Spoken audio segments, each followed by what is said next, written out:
critique is so limiting and emotionally draining. Well, one of the big premieres at the Sundance Film Festival earlier this week was Velvet Buzzsaw. This is the latest from writer-director Dan Gilroy, and it's going to start on Netflix, open in a few theaters as well. Now, Dan Gilroy made one of my favorite films in the last few years, Nightcrawler. That starred Jake Gyllenhaal and Rene Russo. Well, now they've all reunited for this film, which is a similarly dark satire on the world of art and art galleries and that sort of thing, and the fight to find the hottest new painter and new paintings here. I'm quite curious to know what you think. I think sober hasn't been good for him. Pierce was in the full bloom of alcoholism here. Exactly. Never should have quit drinking. No originality. No courage.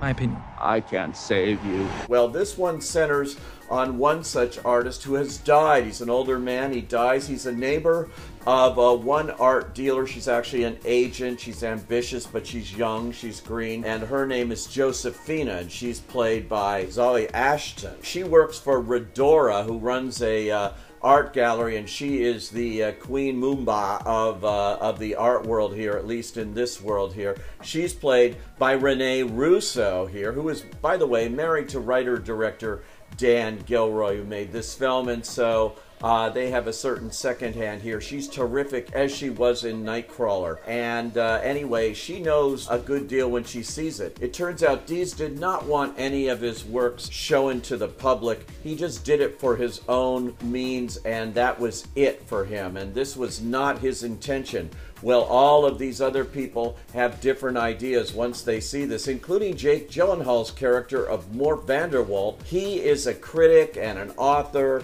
He's looking for his next big book, and he sees it in these paintings. He immediately decides these are top-grade works of art. Well, they aren't really, but that's the way these people see them. And he goes for it in a big way. Actually beds Josephina too, even though he is bisexual. He goes for her, thinking this could be a much bigger relationship here. She has other plans, though. There's all of these subplots going on with all kinds of different characters, including Gretchen, played by Toni Collette. John Malkovich is an artist well past his prime. It's all centered around, though, this mystery of what is happening to all these dealers and people working in the art world who suddenly are dying one by one. This is reminiscent of kind of older movie mysteries we've seen in the past. Who is killing the great chefs of Europe? Theater Blood, one of my favorites. Then there was Pretty Maids All in a Row. Rock Hudson started that. Well, in this one, all these people in the art world are dying one by one, but we don't really know why.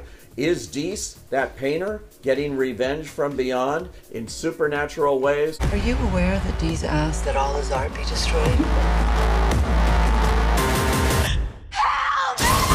What Dan Gilroy has made here is clearly a horror satire, and it turns into a horror movie. Make no mistake about that. It's totally ludicrous. It's silly stuff, and it gets a little bit repetitive, at least for me. You know, you sort of know that pretty much the pattern of this movie and where it's going to go, but it's creepy and it's really well done. And Dan Gilroy is a very smart writer, and he adds a lot of smart touches to this screenplay that takes it out of this genre a little bit and into the world of satire, which I always love to see. Maybe it's not for everybody, but you can find it on Netflix, to be sure. It's got a great score, by the way, by Marco Beltrami. I highly recommend it.